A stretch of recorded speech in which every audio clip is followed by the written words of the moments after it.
మోకాల నొప్పులకు ఎటువంటి సర్జరీ లేకుండా ఎపియాన్ పెయిన్ క్లినిక్ అందిస్తున్న అత్యాధునిక చికిత్స.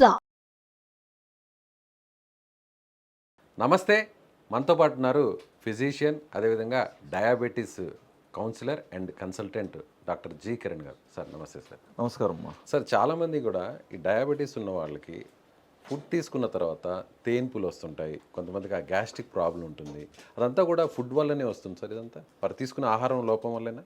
డయాబెటీస్ ఉన్న వ్యక్తికి అరుగుదల ఇబ్బంది లేదా పుల్ల తేన్పులు వస్తున్నాయా, డయాబెటీస్ లేని వ్యక్తికి వస్తున్నాయా, డయాబెటీస్ మందుల వల్ల వస్తున్నాయా, లేదా డయాబెటీస్ మందులతో సంబంధం లేకుండా వస్తున్నాయి అనేది ఇది 3 క్వశ్చన్స్ కింద డివైడ్ అవుతుంది సార్. ఓవరాల్గా చూసినట్లయితే ఇవాళ రేపు యంగ్స్టర్స్ కూడా గ్యాస్ట్రైటిస్ వస్తుంది. షుగర్ లేని వాళ్ళకి, ఎటువంటి ఇతర మాత్రలు వాడని వాళ్ళకు కూడా ఈరోజు గ్యాస్ట్రైటిస్ అనేది పెరుగుతుంది. చిన్న చిన్న పిల్లలకు కూడా వస్తుంది. చిన్న కరెక్ట్గా చెప్పారు, చిన్న పిల్లలకు వస్తుంది గ్యాస్ట్రైటిస్. స్కూల్కి వెళ్ళే పిల్లలకి కల్తీ ఎక్కువైపోయింది ఆహార పదార్థాలలో. అది స్పైసెస్ కావచ్చు, ఇట్లాంటివి. సో అవి ఫస్ట్ నాణ్యంగా జెన్యూన్గా ఉండేటివి చూసుకోవటం వల్ల మీకు ఈ అల్సర్స్ కానీ గ్యాస్ట్రైటిస్ కానీ ఫస్ట్ సగం తగ్గుతుంది. రెండోది తినే వేళ, సమయ, సందర్భాలు. టైం కూడా important. Very very important. Okay, very important. మీరు అర్ధరాత్రిలో తినేసి మరుసనాడు నాకు నిన్న తినింది అరగలేదంటే, నువ్వు తినింది ఎన్ని గంటలకి? అర్ధరాత్రి. ఒకప్పుడు అర్ధరాత్రిలో తింటే వాళ్ళని ఏమనేవాళ్ళు? దయ్యాలనేవాళ్ళు, రాక్షసులు అనేవాళ్ళు. వాళ్ళకు అరుగుచ్చుకునే శక్తి వేరే టైపు, మనుషులకు మితం కదా. సరదాగా ప్రేక్షకులు కూడా మరోలాగా అనుకోకూడదు, సరదాగా డిస్కస్ చేస్తున్నాం. సో టైంకి తినటం వెరీ ఇంపార్టెంట్. సో ఇంకొకటి, ఎప్పుడో ఒక్కసారి ఒక్క పూట అలాగా నెలకు ఒక రోజు అలాగా లేటుగా తిన్నారు అనుకుంటే అది వేరే విషయం. ఈరోజు ఏమవుతుంది, ఫ్రీక్వెన్సీ పెరుగుతోంది కాబట్టి పొట్ట కష్టం అయిపోతుంది. దానికి 24 అవర్స్ పొట్ట పేగులు పనిచేస్తున్నాయి, అది కరెక్ట్ కాదు.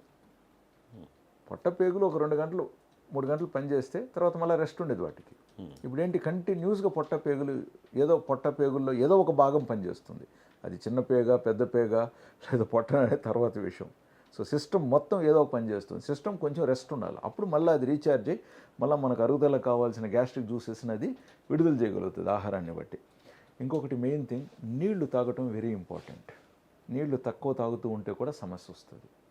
ఇంకొక విషయం, మనం కొంచెం అన్నా సరే మనకి వెజిటబుల్స్, ఫ్రూట్స్, పచ్చి కూరగాయలు సలాడ్ రూపంలో కూడా మనకు పడాలి.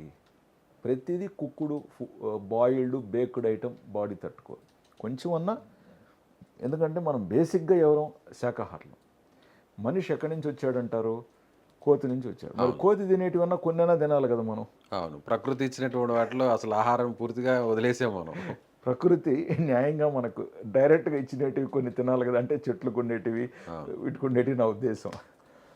తర్వాత మీరు డయాబెటీస్ గురించి అన్నారు కాబట్టి, డయాబెటీస్ ఉన్నవారికి ప్రత్యేకంగా గ్యాస్ట్రైటిస్ రావాలని ఏం రూల్ లేదు సార్. ఇన్ఫ్యాక్ట్ అసలు డయాబెటీస్ ఉన్నవారు చాలా క్రమశిక్షణ గలవారు, సమయస్ఫూర్తితో భోంచేస్తారు, మితంగా భోంచేస్తారు, టయానికి ఇంత తింటారు, తినాల్సింది మాత్రమే తింటారు, తినకూడనిది తినరు.